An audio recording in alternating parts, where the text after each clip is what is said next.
السلام عليكم، يا اهلا بيكم. اللي قدامنا دي كرتونه جايه من شركه كيماتيك اليكس، الباشمهندس اكرم. المهندس نازل على الجروب بتاعه اعلان كده بيقول: يا جماعه، اي حد فيكم عايز منتجات من عندي ابعتها له يجربها كعينه مجانيه، انا عندي استعداد. تحت مبدأ ابو بلاش كتر منه، فانا قلت ماله نجرب. فكلمتهم على الواتس، قلت له يا باشمهندس انا عايزه اجرب العينات المجانيه بتاعتك. قال لي: عايزه اي منتج؟ قلت له والله ابعت لي كل اللي عندك. ما بعتش كل اللي عنده، ولكن بعت معظم المنتجات. والكرتونه دي بنتي وزوجي بداوا يفتحوا فيها. وهوريكم كل الموجود فيها. وانا بقى عايزه استفيد من وجود العينات دي، ان احنا نتناقش كده ازاي نفنش الشغل، ازاي يبقى شكله احترافي. المنتجات اللي ممكن تكون مطلوبه في السوق، واللي ممكن اعملها وتدخل لي يعني مصدر دخل. وفي نفس الوقت والله اللي عايز يجيب منتجات معموله جاهزه منهم، اوكي، يعني هو بيبيع بالكيلو. طبعا انا فتحت الكرتونه اتفاجئت ان هي مليانه مليانه. كل مجموعه ازايز كده. الماده دي جميله قوي، اسمها ريدين سي. الماده دي اخر صيحه في علاج الصلع الوراثي، يعني حاجه من الاخر يعني. دي طبعا مجموعه من السيرامات تفتيح فيتامين سي، هيالورونيك، نيسيناميد. يعني كل أربعة حطيتهم لي مع بعض كده. طبعا موجود فيه شامبوهات، موجود فيه تونرات، موجود فيه غسولات. يعني بصراحة ما حرمناش من حاجة.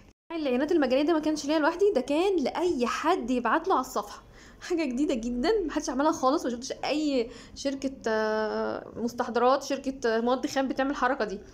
طبعا في كريمات كتيره موجوده اهي. طبعا هنناقشها، وده شكل الحاجات كلها اللي بعتها انا فردتها على المطبخ بتاعي. تعالوا نشوف ايه الحاجات دي بالظبط ايه، ونقدر نقيمها ازاي. ده صابون مغربي. طبعا انا بحب الصابون. شايفين ملمس صابون مغربي فيه لمعه. طبعا اللمعه دي بتبقى بسبب الجليسرين على فكره. التماسك بتاعه حلو، ماهوش جامد قوي فصعب ان انا افرده، ولا هو لين قوي فيسقط مني. طبعا الصابون المغربي ممكن تضيفوا ليه عكر فارسي وتقولوا عليه صابون مغربي بالعكر الفارسي، او ممكن نضيف عليه نيله زرقاء ونقول صابون مغربي بالنيله الزرقاء، او اي منتج. هنا بتاعت الصابون 8.5 تقريبا، وحلو قوي. الصابون بيبقى من 9 لحد 10. انا جربت هنا حطيته في الميه اشوف هيعكر الميه بتاعتي، لا ما عكرهاش. طبعا الرغوه بتاعته حلوه. نتنقل لتاني حاجه، جايب هنا سكرابات، مجموعه سكرابات رهيبه رهيبه. شايفين الفينش يا جماعه؟ شايفين الالوان واختيار الالوان؟ انا طبعا مش قادره انقل لكم كمان الريحه بتاعت السكرابات.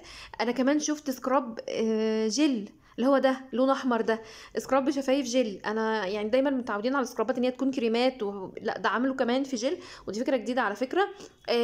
عامل سكراب زي مثلا ده سكراب بندق، وفي عامل كمان سكراب ده سكراب قهوه تقريبا، سكراب كولا. على فكره ريحته كولا، ريحته كوكا كولا فعلا يعني.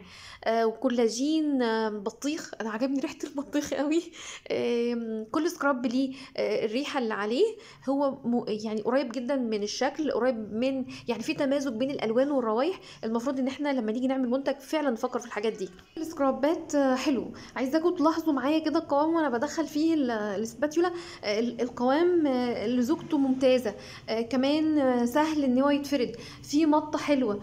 انا نفسي اعرف الشموع اللي هو بيستعملها ايه لعاتية الجمال ده. انا فعلا لازم الفينش ده لازم يكون في منتجاتنا يا جماعه، لازم نفنش شغلنا بالطريقه دي، ريحه ولون وشكل.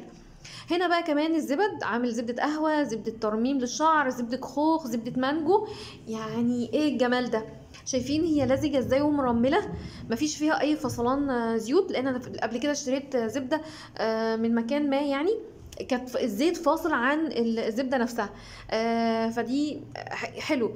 الريحة، اللون، اختيار موفق، يعني كل زبدة بتدل عليها على المنتج نفسه. ده بقى البلسم. انا عمري ما تخيلت في حياتي ان في المجموعه دي كلها من البلسمات.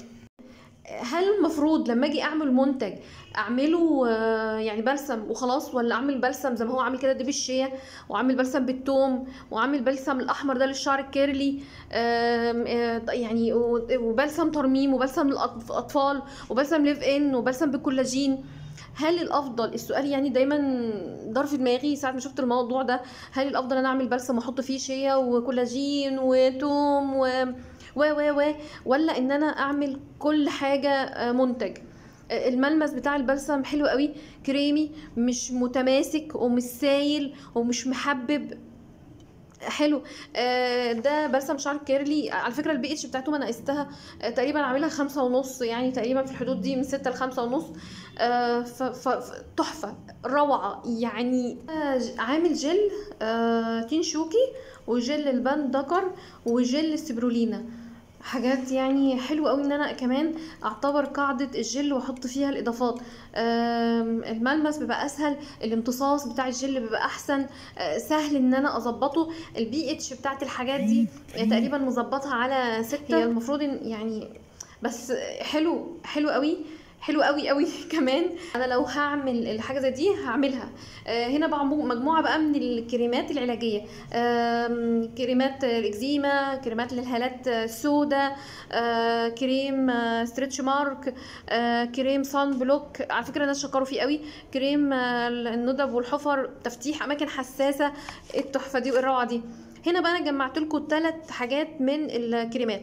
ده كريم شعر ترميم عادي، وكريم للتصفيف، وكريم ده للفرد، كريم فرد للشعر. وهوريكم البي اتش بتاعت كريم الفرد، هو موصلها اهو الاتنين عشان الناس اللي عايزه تعمل كريمات فرد شعر.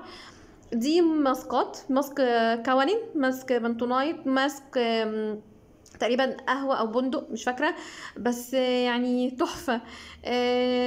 ده بلسم ليف ان. اللوشن المقشر ده يا جماعة انا قست بالبي اتش على فكرة بتاعته، كريم خيار بالنانو، كريم مرطب. طبعا دي اهي المقشر بوصله لحد 3.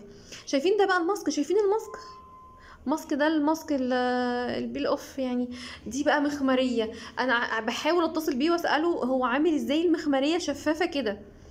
ده مخمريه، اعتقد انه حاطط فيها عطر مائي، يعني يحصل العطر الزيتي يعكر المخمريات. هنا بقى في شامبوهات، انا حاطط لكم على جنب كده شامبو جلاكوسايت، وشامبو شعر كيرلي، وشامبو كلاريفاينج. حطيتهم كده على جنب لوحدهم.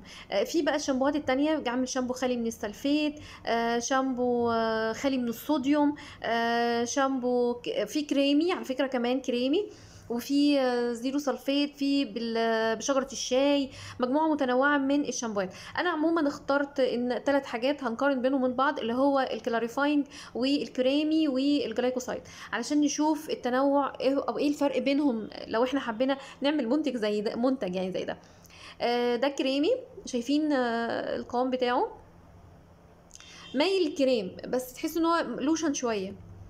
ده بقى اللي هو الجلايكوسايد، يعني انا فكرته ان هو تقريبا مظبط البيتش بالجلايكوسايد وحاطط فيه على اساس ان هو يشيل هيشان طبعا، بس مسيب شويه زي ما انتم شايفين. ده بقى اللي هو شامبو، شامبو كلاريفاينج، تقيل في النزول. كلاريفاينج عشان نعمله يبقى صح المفروض ان هو يبقى فوق 9، يعني 9 8 حاجه زي كده، بحيث ان هو لما نيجي نستخدمه ونحضر بيه جلسات البروتين بتاع الشعر عشان يفتح الحراشيب بتاع الشعرايه. دي بقى مجموعه من السيرامات المتنوعه، سيرام اطاله، سيرام للرموش، سيرام للانبات، ده كده مجموعه الواحده، سيرام تساقط، حاطط بقى نيسينامايد، كولاجين. بصوا كل السيرامات اللي انتوا تتخيلوها موجوده. انا لما فتحت السيرامات دي البي اتش بتاعتها تقريبا 5.5 برضو. في السيرامات كلها رايقه ما عدا السيرام اللي هو الزيتي، طبعا لونه بيميل اللون شكل الزيوت شويه. ما شاء الله يعني تنوع قوي يعني جامد يعني. هنا بقى هنشوف الغسولات، لان انا بحب الغسولات وعايزاكم تدققوا شويه في الالوان، ويعني انا نفسي اخليكم تشموا الروايح بتاعه المنتجات دي. هنا احنا يا جماعه بنشوف المنتج كشغل، عشان لما تشتغلوا حاجه بالتنوع والجمال ده، حاجه بالروايح دي لازم تتحط، الالوان لازم تتظبط بالطريقه دي. ازاي نختار اللون يكون مناسب للريحه، يكون مناسب للانتاج نفسه. يعني هنا مثلا شجره الشاي عاملها لون اخضر، المطهر عامله ازرق فاتح، حتى درجة اللون من ازرق فاتح لازرق غامق، فطبعا ده اختيار موفق. هنا في حاجة اسمها تونر دراجون، ده لونه محمر شوية، وعامل تونر تاني للورد اهو. ملمسه يعني قبل السيرم بشوية، يعني مش سيرامي ولا غسول، لا هو اخف منه شويه، بس فيه لزوجه الى حد ما. كانت منتجات الباشمهندس اكرم اللي بعت لكل اللي طلب منه عينات مجانيه بعت له. حبيت نشوف تفنيش الشغل عشان نستفيد ونتعلم. اشوفكم على خير ومع السلامه.